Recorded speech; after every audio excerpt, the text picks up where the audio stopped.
ભગવાન સ્વામિનારાયણની 245મી જન્મજયંતિ નિમિત્તે રક્તદાન શિબિરનું આયોજન કુંઢેલા સ્થિત હરિતીર્થ આશ્રમ દ્વારા ભગવાન સ્વામિનારાયણની 245મી જન્મજયંતિ નિમિત્તે ભવ્ય રક્તદાન શિબિરનું આયોજન કરવામાં આવ્યું હતું। છેલ્લા 4 થી 5 વર્ષથી કાર્યરત આશ્રમ દ્વારા દર વર્ષે સેવાકીય પ્રવૃત્તિઓ કરવામાં આવે છે, જેમાં આ વર્ષે 150 થી 200 યુનિટ રક્ત એકત્રિત કરવાનો લક્ષ્યાંક રખાયો છે। રક્તદાન ઉપરાંત આ પ્રસંગે ભજન સંધ્યા, ફળ વિતરણ અને 250 થી 300 હરિભક્તો માટે ખીચડી પ્રસાદનું પણ આયોજન કરાયું છે। આયોજકોના જણાવ્યા મુજબ રક્તદાન એ માનવતાનું ઉત્તમ કાર્ય છે, જે કોઈનો જીવ બચાવી શકે છે। આમ ભક્તિ સાથે સેવાનો અનોખો સંગમ અહીં જોવા મળ્યો હતો।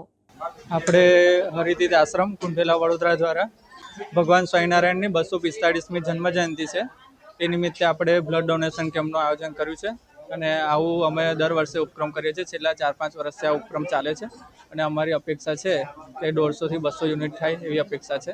અમે આવું દર વર્ષે કંઈક ને કંઈક ઉપક્રમ કરીએ છીએ।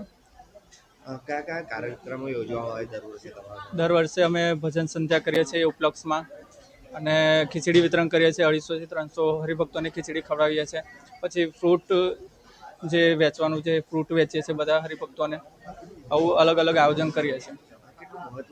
રક્તદાન કરવું, રક્તદાનનું ખૂબ મહત્ત્વ છે, કારણ કે એક આપણે યુનિટ જો કોઈને મળી જાય તો એનાથી કોઈકની જિંદગી બચી શકે છે। ખૂબ મહત્ત્વ છે લોહીનું આપવાનું।